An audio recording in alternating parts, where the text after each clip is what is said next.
Everybody. The next case we're calling is the case of Carl Gonzalez versus the state of Florida.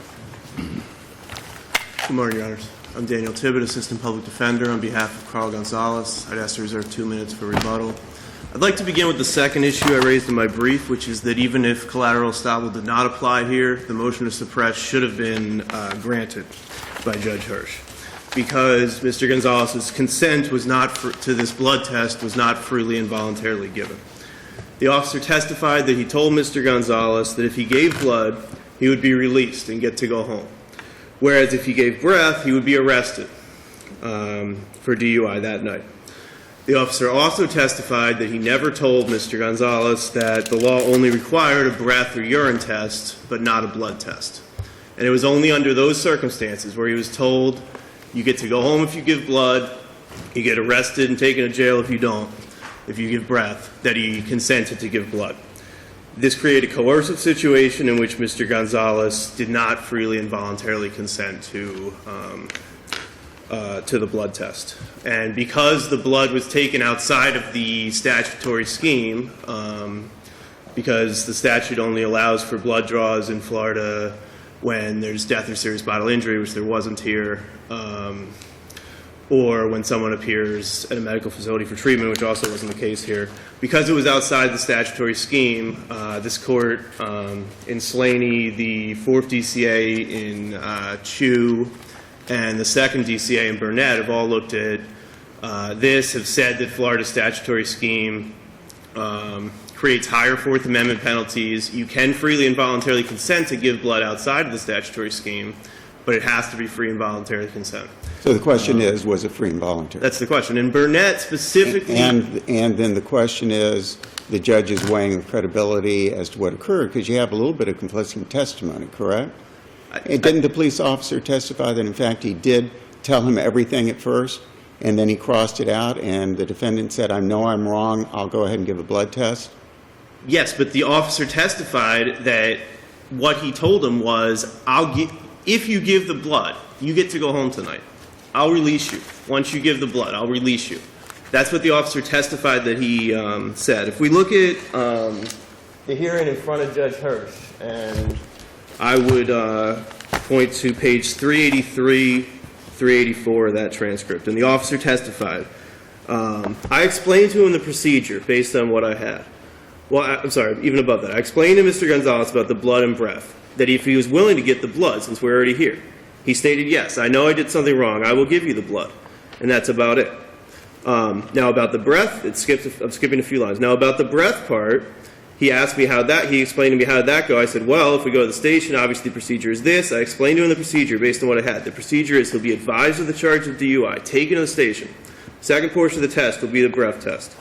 Now, on the blood, pending the investigation of the blood, either me or the state attorney's office will make contact with him. Question was asked. So basically you explained to him that if you want to give me breath, you'll be placed under arrest and we're going to go to the station. Okay, if you want, I'm asking. Yes. Correct? Okay, because that's part of what the implied consent form says here. Yes, I did not understand you. But if he chooses to give you blood, which you are offering to him, since fire rescue is already there, he can go home and then you would just wait to see what the results were. Yes, sir. That's what the officer testified about what happened that day. So that is an inherently... Even if there is in a confession or consent of any kind, even if there is a misstatement or a promise made, if that promise is not what was not relied upon and was not the basis of the issuance of the consent, then it's irrelevant, isn't it?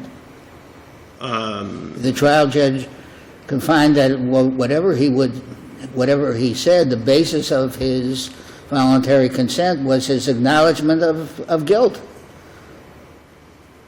But not that he was going to go home that night if he gave the blood test. Well, the officer even specifically testified that the reason the defendant gave the blood was because he wanted to be able to go home that day. The defense attorney asked him, is that why he decided to give blood, because he wanted to go home? And he said yes.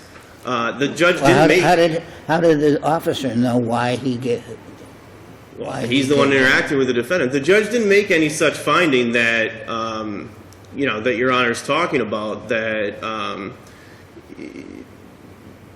that this had nothing to do with his consent. The judge just said, "I find that it was freely and voluntarily given." And Yes, he found that was voluntary. the trial court judge found it was voluntary. The judge surely knows that a confession or a consent given upon a promise is an invalid consent. We know that. But in this situation, because Florida has enacted, higher Fourth Amendment standards for blood draws and for DUI than even the U.S. Constitution requires, and the courts have said, and this court in Slaney talked about this. Well, this is not higher or lower than the ordinary issues of voluntariness. If you look at the second DCA's decision in Burnett, they had a certified question before them.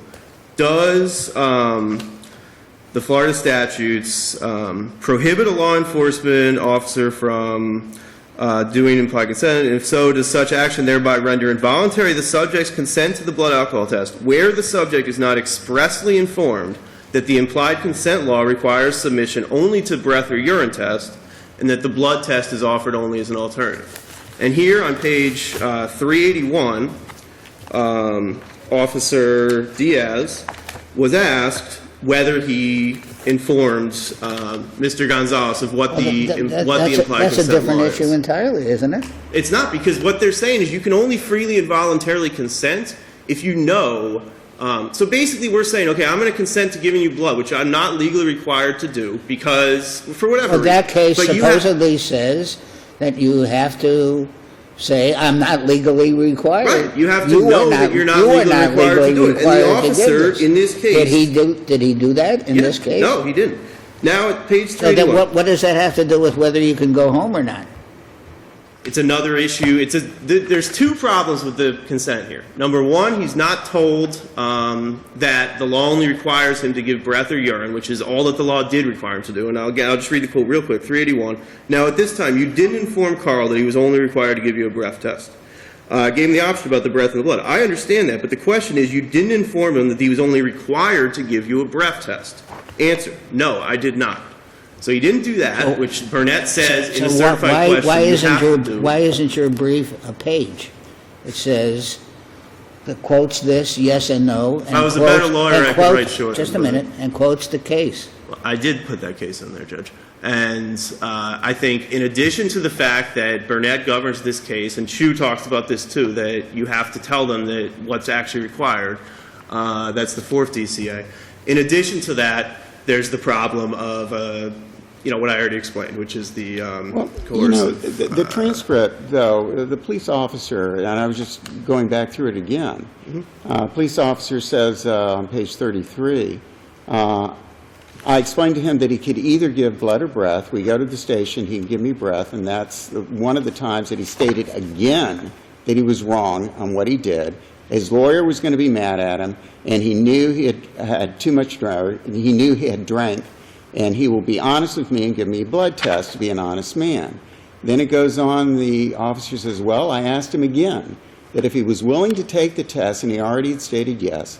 So I went to the car where I removed the blood kit and applied consent paperwork I had in front of me, at which I read it to him, and he signed it. And then the officer again talks about, I asked him about the blood work before the part where I give the paperwork. And one of the questions was, I gave him the option about the breath and the blood before and after. How much more is he supposed to do? So because he didn't say, your argument is, because the police officer didn't say, you only have to give me a breath test, that therefore the motion to suppress should have been granted? Right, and that's not just, Okay.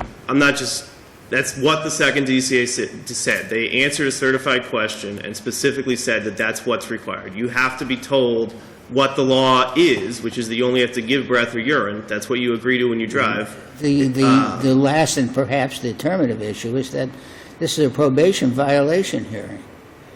Right, and the state... And the trial judge just has to find that he violated the law in order to violate the probation. That's right. Isn't there overwhelming evidence other than the blood test, that was the case? No, absolutely not. Because the only thing that was, the judge has to find that he violated what was alleged in the probation violation affidavit.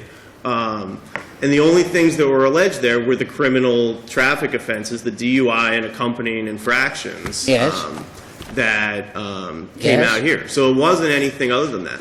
And But wasn't there tremendous evidence of that other than the blood test? no, there wasn't. Because the officer, so in terms of whether he was DUI, that was what the court relied on. The court specifically said that. Wasn't there evidence of it? It doesn't matter what he relied on. Was there Wasn't other there evidence? evidence? No, there wasn't. Because, or not enough. Because what there was the roadside exercises, which he did, and you can look at the form. He did remarkably well on the roadside exercises. He did, if your honors, and I'm sure you have seen others of these forms, he did perfectly on 2 of them, performed exactly to standard on 2 of them. On 1 of them, he put his foot down 1 time. The officer testified. The officer let this guy go. On the other, he opened his eyes so he could touch his nose rather than Right, doing he opened his eyes one closed. time, right, And the on officer this- testified he had bloodshot eyes, he had alcohol on the breath. Which doesn't prove that that's, Still, it's part of it. Am I There is correct? evidence of but it. it's not illegal to have. Is that part of it? Isn't that evidence? It's not. It is that evidence. evidence? Yeah. The answer to your Okay. question is yes. I Great. apologize for Okay, not we're in directly answering agreement it. on The that. answer to your Okay. question is yes, but it's not sufficient to prove that he was DUI, as that's legally defined, that he was driving under the influence. They needed the breath test the breath result to get that in, and that's what should have been. But what about suppressed here. his admissions? His admissions are, I was drinking. I've been drinking, but it's not illegal to I have know I been was drinking wrong. and drive a car. Just a minute. I knew I was wrong. He had just been in a traffic accident. He had just gotten in an accident. That doesn't mean that he had. Counsel, he's- this is a jury argument, and you didn't even have a jury. You just had a judge. Right, but the judge clearly, if you look at Judge Hirsch's order, he clearly relied on the fact that it was the breath test. He found the issue dispositive of the case. He said, okay, I'm finding that I am going to admit the breath test after your arguments, defense counsel. I'm going to admit it, and based on that breath test, based on that breath result, I'm going to find that he violated his probation. If we look at what the judge actually found here, if that breath test shouldn't have been admitted, which it shouldn't have, then this probation violation, maybe they can go forward on some other basis, but they can't violate him under the basis that they did. Gotcha. We've taken you over. Okay, We'll thank allow you. you a couple of minutes for rebuttal. Thank you, counsel.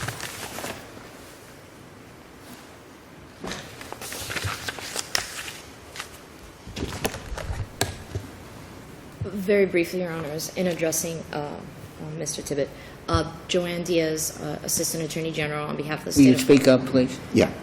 Sorry, Your Honors. It's hard, And believe it also, or not, it's hard. and also grow a little, so you can hit the... You said that last Hit the time I was here. Your microphone.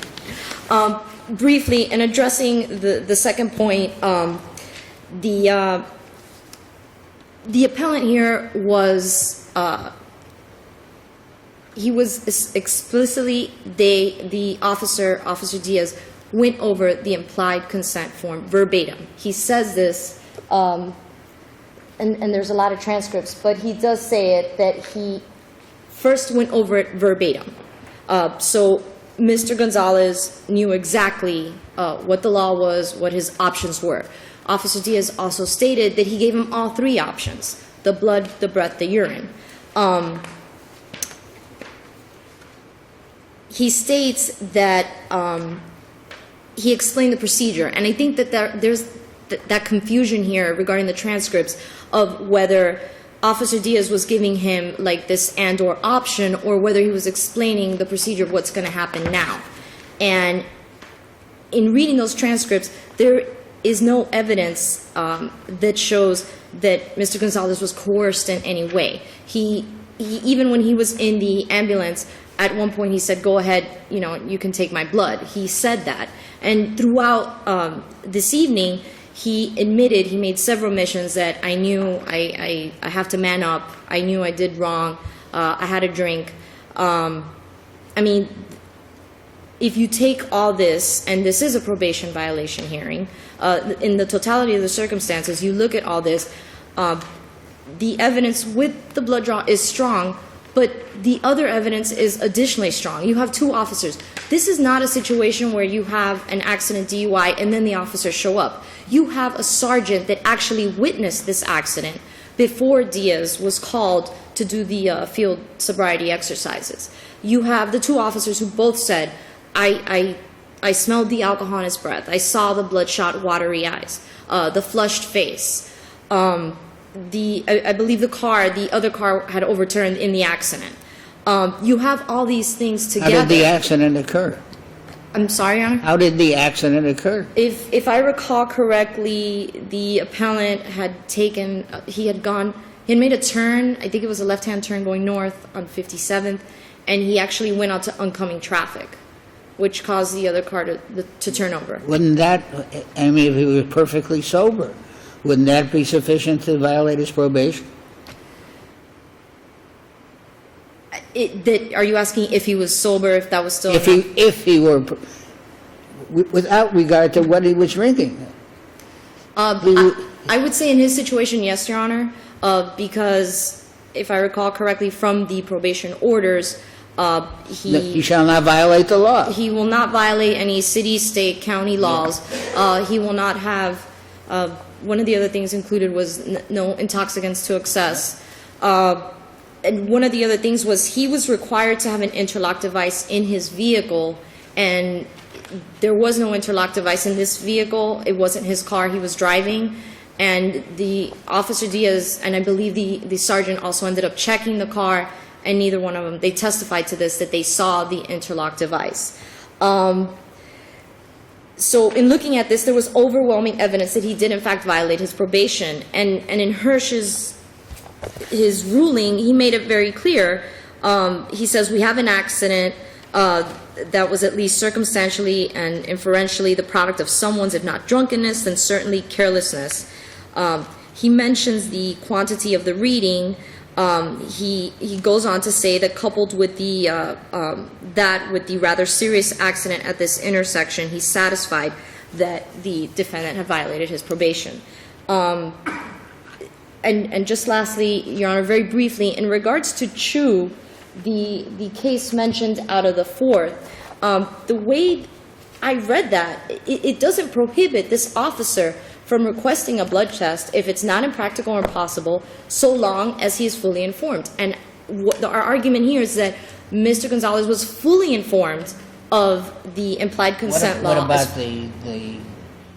what was first raised about the promise? If you give the blood test, you can go home. Your Honor, you will go home. I read and I reread and I triple read the transcripts, and there was, when you put the first hearing and this hearing together, everybody seemed to be cutting each other off. The officer wasn't waiting till the prosecutor finished the questions.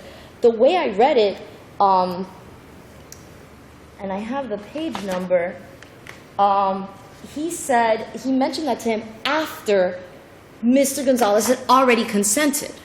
So again, that's why I go back to, this wasn't so much he was giving him well, I'll give you this, and then I'll let you go home. It was, he asked what was going to happen, and it was the procedure. The officer's not going to have the blood result right then and there, so he's going to have to wait, the appellant's going to have to wait for the results to come in for the state attorney to make a determination. And what in fact happened to him? I'm sorry? Did he go home? His girlfriend was allowed to pick him up at the scene, and he was released. And if I could find very briefly, I believe it was 274 of the transcripts. And that's the procedure. Yes, Your Honor, that is the procedure. That is our argument. That is the procedure. All the officer did, assuming the best for the other side, is tell him what happens. And just because you have to wait for the results of the test. Yes, Your Honor. And just very briefly, my last point, unless the court has any further questions, that in Judge Hirsch's ruling, he stated that based on everything he had heard at this hearing, he found that it wasn't coercive, that it was more almost conversational, that the appellant seemed almost comfortable in his dealings with the officer. If the court has no further questions, we would ask that you affirm the lower court's ruling. Thank you, Counsel. Thank you, Your Honor. Counsel. On the state talked about he was read the entire implied consent law. What the officer testified to is he didn't read anything about the refusal stuff because he didn't refuse. He only read the first part of the implied consent form. It's record page 164. All it says is you are under arrest for the offense of DUI, which actually, according to the officer, wasn't true at the time that he was reading it. You are being requested to submit to a lawful test of your breath, blood, or urine. That's all it says. He didn't give him, that doesn't give you any information about what's actually legally required. And what is actually legally required is to give a breath or urine in his situation, but not a blood, which the officer unequivocally testified that he did not do. As far as could he be violated just for getting into a traffic accident? If he was sober, if there wasn't any criminal offense underlying the traffic accident, the answer to that is no, he couldn't be. And that's not what was charged. And either way, he has to be violated based on what's in the probation violation affidavit, which that's not what was charged. It was the DUI-related offenses. The judge, this court cannot find that he could have been violated for the intoxilizer because that's not what the judge ruled. That's a separate, the judge made no finding that he was in violation of probation for the intoxilizer. There's no provision where you can say, oh, he wasn't really. Was that in the affidavit? It was in the affidavit, but the judge made no findings about the intoxilizer, so we don't know whether the judge found. We can't just say, oh, well, there would have been enough evidence if I was the trial judge reading the transcript to find him based on the intoxilizer. That's not what the transcript So says. the remedy would be to return the case for the judge to make that finding. For a new probation violation hearing, and if the state wants to go forward on that basis, he can defend it. That wasn't what they did.